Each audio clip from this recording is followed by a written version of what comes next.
The Artemis Flight Control Room, and welcome to Flight Day 3 of the Artemis II mission, a test mission and the first flight of humans on Orion. I'm NASA's Leah Cheshire Mustachio here in the Flight Control Room with the Orbit 1 team, now being led by Flight Director Jeff Radigan. It was a big day for the crew yesterday as the translunar injection burn was completed, committing Orion to fly around the moon on Flight Day 6 and return to Earth on Flight Day 10. Today we have another burn scheduled. That's the OTC-1 burn, Outbound Trajectory Correction 1. That's slated for 5:49 p.m. Central Time and would be an 8-second burn using the Reaction Control System thrusters. We've also been getting some imagery down from Orion, taken by the crew after the translunar injection burn. This photo showing the beautiful Earth outside the window of the spacecraft as the crew was flying away. And this next photo, a backlit Earth as the crew was departing from translunar injection. And if you look very, very closely up to the top of your screen, you can see the aurora borealis, and on the left in those clouds, a couple of lightning strikes.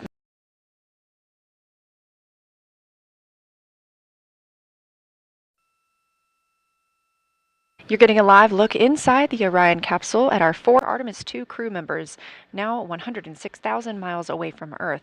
We are standing by for their daily planning conference. Sounds like a great plan, thanks.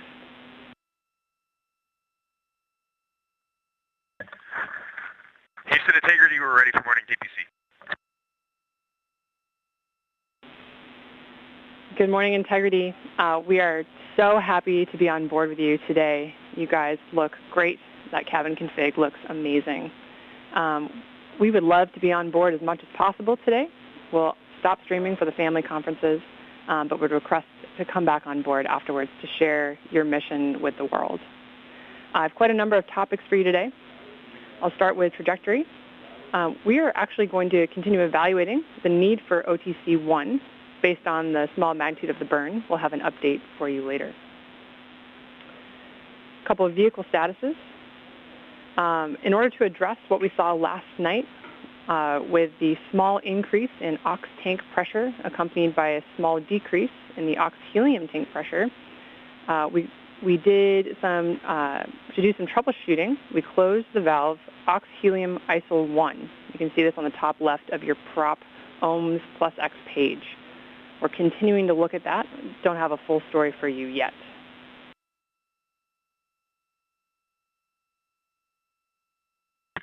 Okay, I'm not at the displays right now, but I will take a look at that soon. All right, it was really great to wake up this morning and look out the window and see the full moon off the front of the vehicle. There's no doubt where we are heading right now, and really appreciate all the work down there. It was also really awesome. Thank all the FIDOs. I can't believe that actually all worked. And when I saw that OTC-1 was like a 0.8 meter per second burn this morning on targeting, I thought we might skip it, and that is pretty impressive. All right, signing off. Thanks, and copy all, Integrity. That was the conclusion of the daily planning conference. However, if you listen to the start of that conference, you did hear the relay to the crew that we hope to have the cameras on as much as possible throughout this flight day to allow us to share their journey with the world. So we intend to be able to share the crew with you as much as we possibly can. They are going to move into some of their other tasks today. Again, you heard them discussing the OTC-1 burn, that's Orbital Trajectory Correction burn, or sorry, Outbound Trajectory Correction burn. And Christina Cook taking the camera to show us a wastewater dump. So you heard Commander Reed Wiseman reporting that they don't necessarily hear those wastewater dumps, but that they do see them. So you're getting a live look outside the windows of the Orion spacecraft as they conduct that wastewater dump.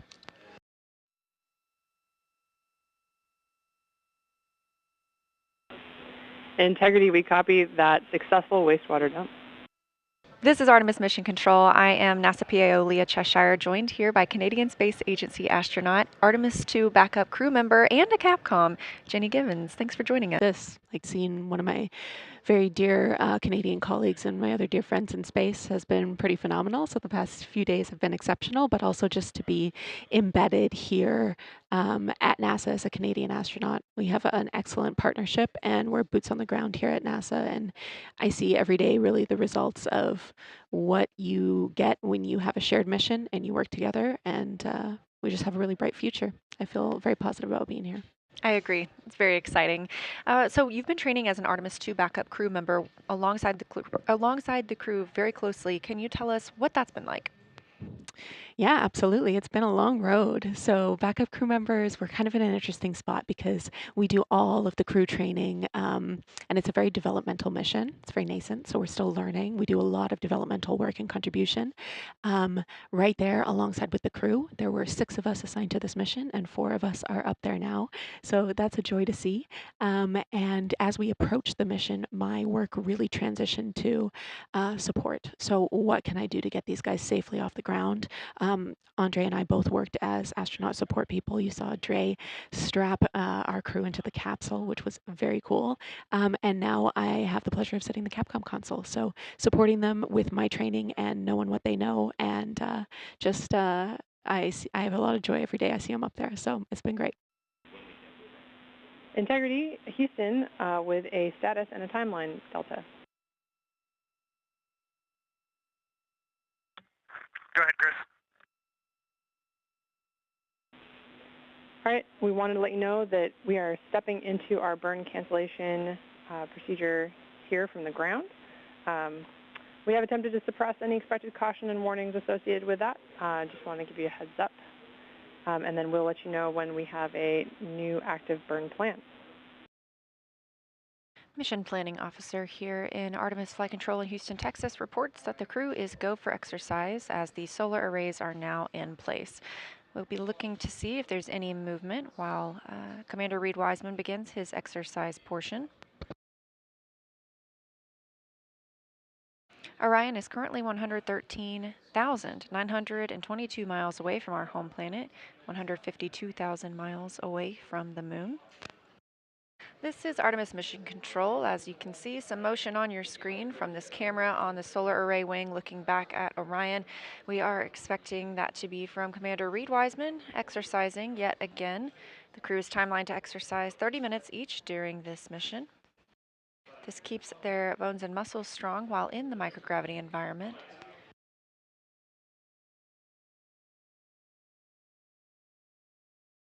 This type of motion doesn't damage the spacecraft, but the solar array wings are locked and parked to keep them from being damaged by any loads imparted from this movement.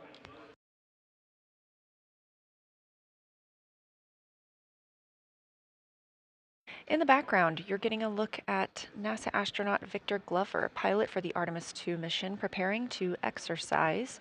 And what he is using is the flywheel device.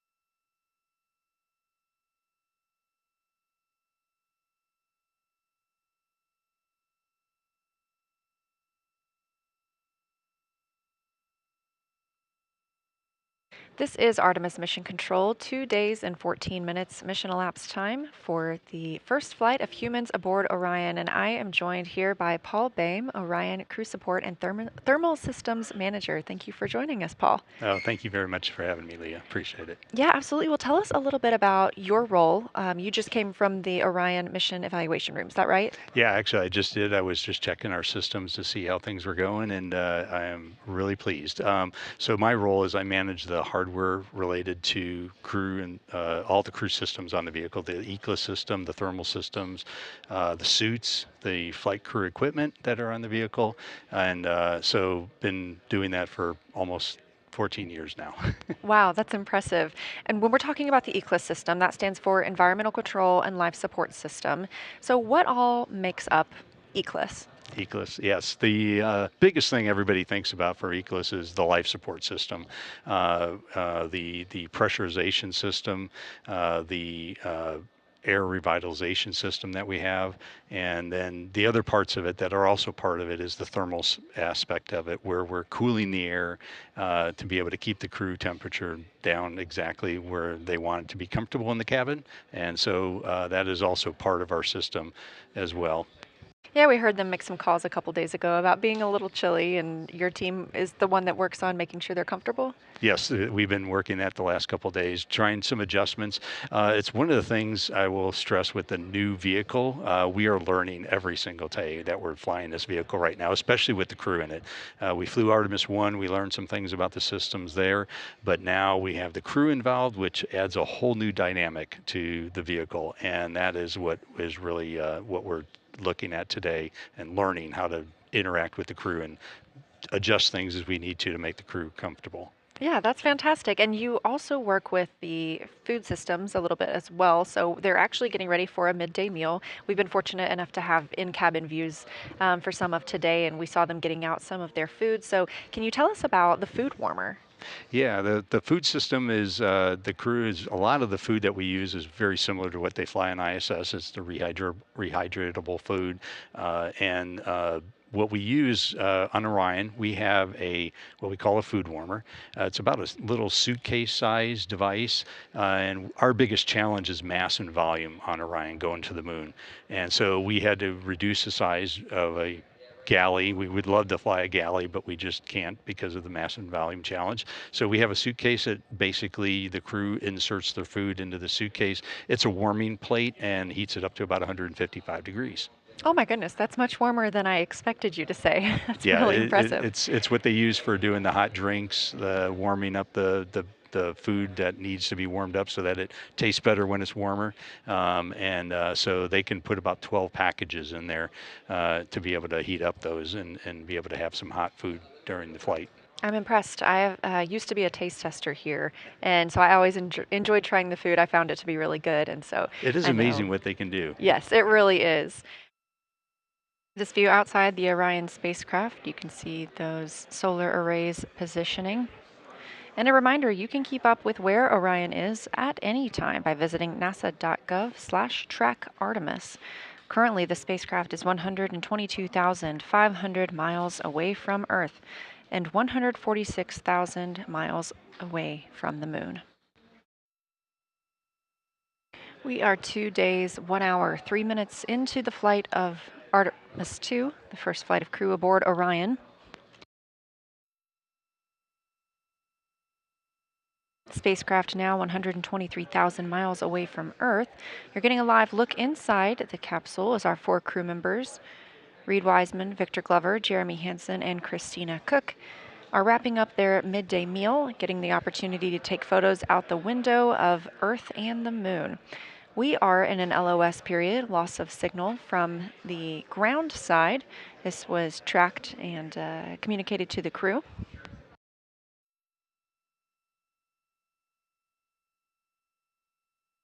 However, we do receive communications from the crew members. Obviously, we have their live video right now.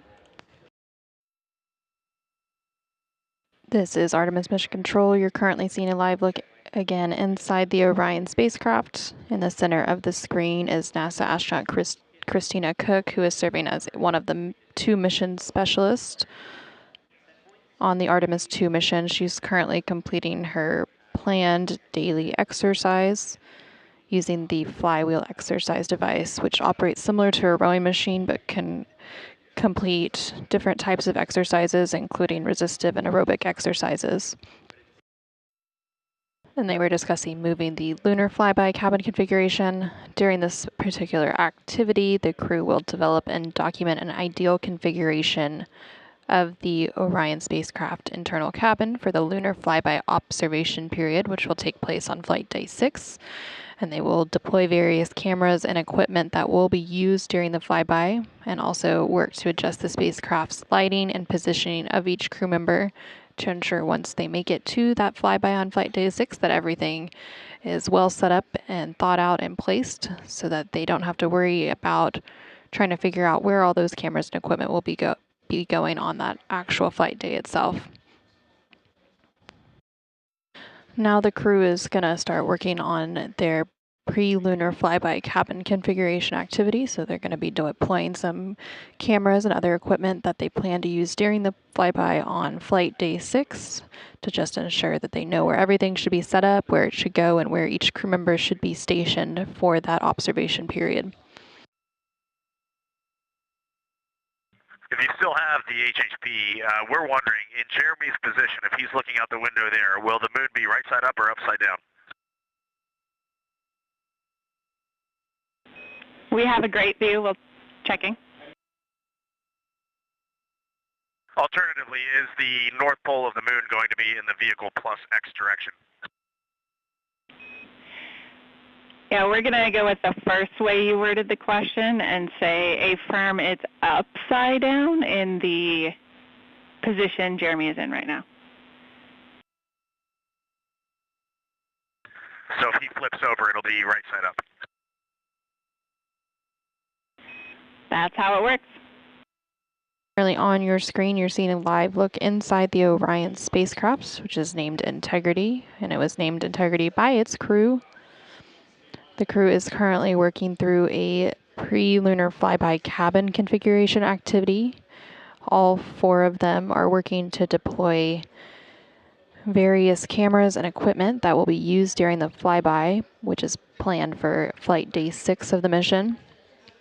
They'll also be adjusting the spacecraft's lighting and positioning of each crew member to ensure that all of the equipment, cameras, as well as the individual placement of each of them works and will be seamless during the flyby observation period.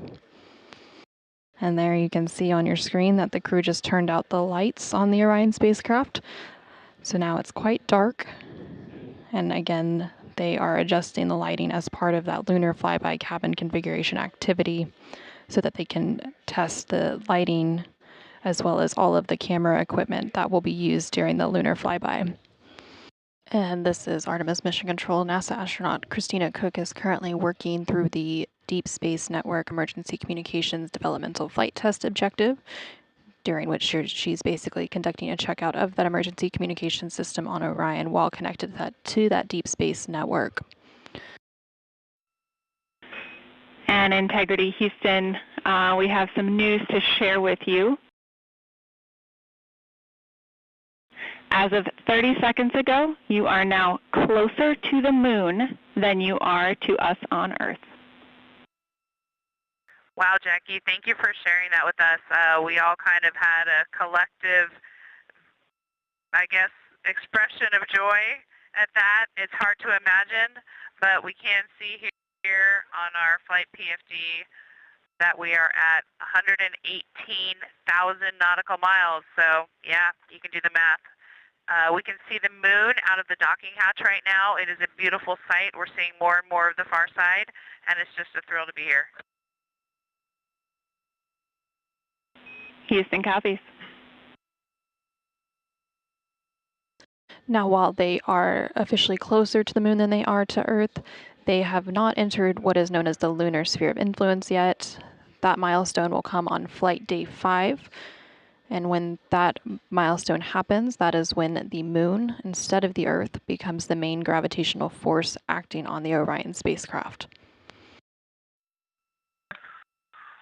Yeah, Jackie, we just wanted to sync up with you. We know that there was some talk about some burnt smell from the heaters